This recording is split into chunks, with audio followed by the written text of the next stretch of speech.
Greetings, geologists. We're at Grand Teton National Park. We're at Oxbow Bend Turnout, and we're going to show you there is a dual Oxbow here, two of them side by side, and so we're going to scan the neighborhood and show you what they look like.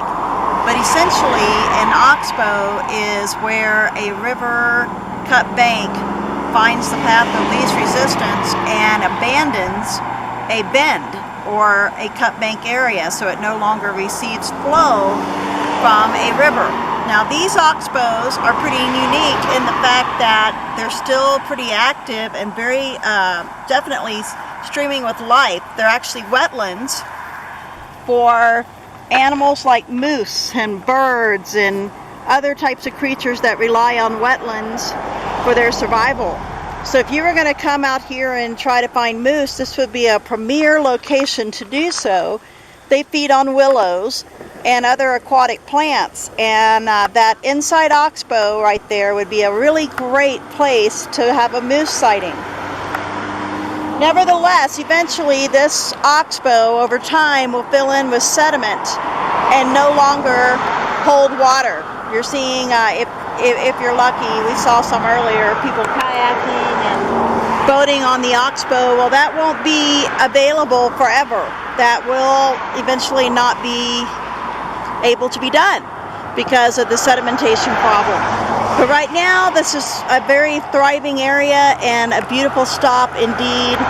So again, an Oxbow is simply where a river has, its sinuous path has been cut more straight, and it's left one of these cut banks behind, and it's kind of like a crescent moon shape. That's where it gets its name, Oxbow. So more to come from Grand Teton National Park. See you at the next stop. I am in Sedona, Arizona, looking at Oak Creek Canyon, and I'm going to kind of zoom out for a second. I want you to see the creek on the left and the one on the right, where two water systems join. That's called a confluence, and from a water quality perspective, one watershed may be very clean, one may not, and the one that's not is going to add pollution to the one it joins with, or vice versa. So in retrospect, I want you to kind of look at that with a different pair of eyes and think, oh, that looks like beautiful water. Just because water is clear does not mean it's safe to drink. You need to have it analyzed before you start, dealing with that. If you're out in nature and dying because there's no water, different ball game. But here, I would say be careful, because we've been having a lot of storm runoff because it's monsoon season in Sedona area right now. That could be a problem when storm runoff happens. It picks up pollution along the way. So remember, when two water bodies join like this, that's called a confluence. I'll zoom in a little bit better so you can see, because it's kind of bright out here. And you can see where the two are joining. That's the confluence. Okay, I think this is worth investigating right here. You may say, oh, it just looks like a normal waterfall. It isn't a normal waterfall. They've had a tremendous amount of rain out here, and we were warned at the state gate. We're at, I think, Crescent of the Moon State Park in Sedona. This should be a red flag, because this kind of water is flowing and it's a beautiful day. People aren't going to be aware that there is a high potential for flash flooding. She made that very, very clear that Oak Creek Canyon was off limits for swimming today, because all of this is feeding into Oak Creek Canyon. So if you got these coming from all over, feeding into the same river system, you have a high probability for flooding. So I am here at Oak Creek Canyon at Crescent of the Moon State Park. We were very forewarned that there was going to be red water. I'm going to kind of zoom in and let you look at how red this is, especially here.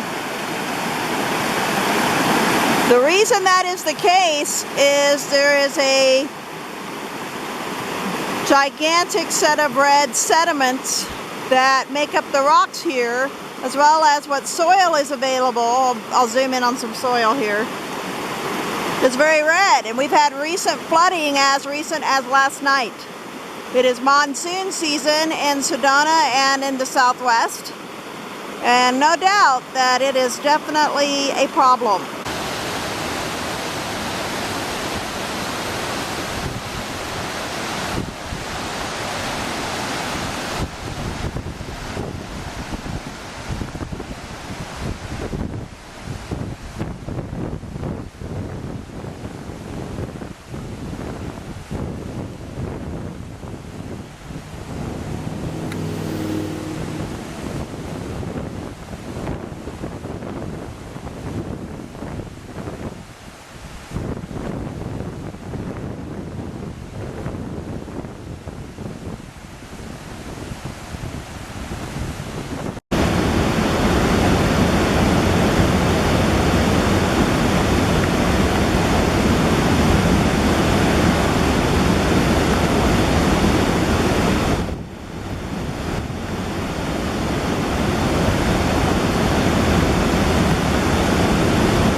Alright, we're at Glacier National Park and we're just at one of the road stops here on a little hike, and this is what we found.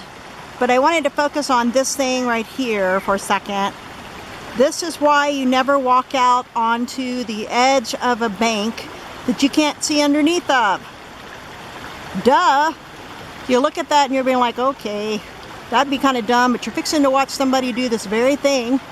They're walking right out there like their weight could really be held up. We got like 4 individuals walking on it now, and that could be a problem. Eventually the angle of repose will be exceeded and this thing will collapse, just like this tree has back here. In addition, I want to point out this is a braided stream, and braided streams are characteristic of glacial melt. As I kind of scan through the area, you'll be able to see that there are multiple streams in place. And they're braided, meaning there's not just one stream or one tributary. And you see a lot of point bars. That's very characteristic of glaciated streams. We'll see you at the next stop.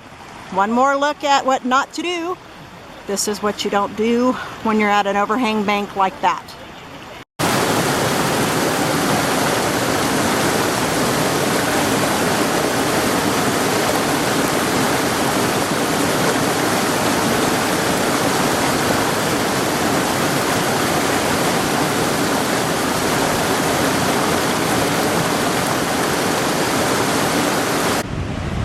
So I am in Northern California and headed to the Redwood Forest, and I'm going to show you some runs and riffles. These paddlers here are fixing to come into a run and then a set of riffles, but most of these are runs, so let's take a look at them. Notice the water's deeper. You don't see too many shallow waterfalls or water ripples. That's what a ripple, R-I-F-F-L-E, is. You see a few of them, but this flow is moving very, very well because the water's deep enough for it to work. Also see some evidence of point bars and cut banks. I'm going to come back and show you a point bar over here, right in this area. Directly on the other side, it's really carving away fast, and that would be called a cut bank. So let's take a watch and see what these little raptor people are going to do and get them on video coming down their thing. By the way, an interesting geologic side note, we are in metamorphic and igneous rocks primarily that were smashed together back during the Laramide orogeny. Here they come. Yay! So the rocks are like sedimentary seabeds and igneous rocks that have been smashed and squashed, and so they're highly metamorphosed. By the way, we're near Bigfoot, California. I haven't seen him yet though. So you can see these people are going down the river and they're on a run. R-U-N. That's the name of a river, part of a river that's deeper and higher than normal and higher velocity than normal. So that's a good example of a run and how they're different than ripples. They'd had to have gotten out and walked if they'd been on a ripple. So interesting little opportunity here. Off we go to the next site.